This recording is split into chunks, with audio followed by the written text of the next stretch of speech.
Fear, intrigue and suspicion. This is how Judge Robin Nugent describes the atmosphere at SARS. The interim report by the Commission into the Revenue Collector suggests that the evidence presented clearly shows the Revenue Service reeks of distrust. The inquiry is still ongoing, but Judge Nugent says further recommendations would be fruitless. That's why he's recommended the President take immediate steps to remove Moyane.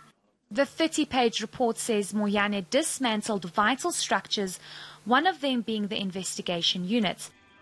This meant illicit trade in commodities like tobacco operated with little constraint. Moyane tried to stop the Commission of Inquiry when it was in the first week. He argued that it was unfair, even going as far as calling it a kangaroo court. Judge Nugent addresses this in the interim report, explaining that Moyane remained in the shadows and only emerged for a few hours on one occasion to try derail the entire commission. The suspended commissioner was facing a completely separate disciplinary hearing and felt that it was unfair to have the two running at the same time. Moyane's legal team has slammed the commission as unlawful and biased.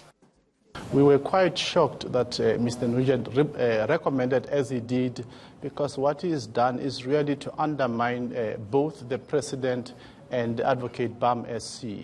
You will remember that the President set two processes, one, the Nugent process, as well as a disciplinary inquiry before BAM SC.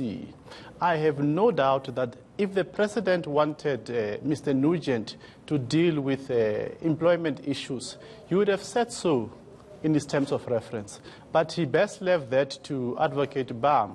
You'll also remember, Vuyo, that from the beginning, our complaint has always been about the double jeopardy that we fear that Mr. Moyane will face as a result of the two inquiries. Also in his ruling of, I think, the 2nd of July this year, Mr. Nugent assured us that he will not trample on the issues that are before BAM SC. You know, the next thing we hear is that he's made a recommendation without even coming back to us to say, oh, he's changed his mind and now he wants to recommend it to the President of our removal. That is quite outside his powers. The Commission is perturbed by evidence that SARS is experiencing an ongoing loss of revenue.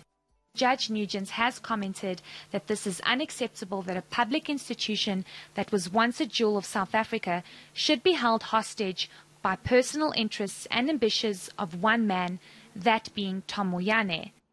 Meanwhile, the presidency says he's applying his mind to the contents of the interim reports and the recommendations made by the Commission. The final report is set to land on the President's desk by the end of November. Heidi Giokos, Johannesburg.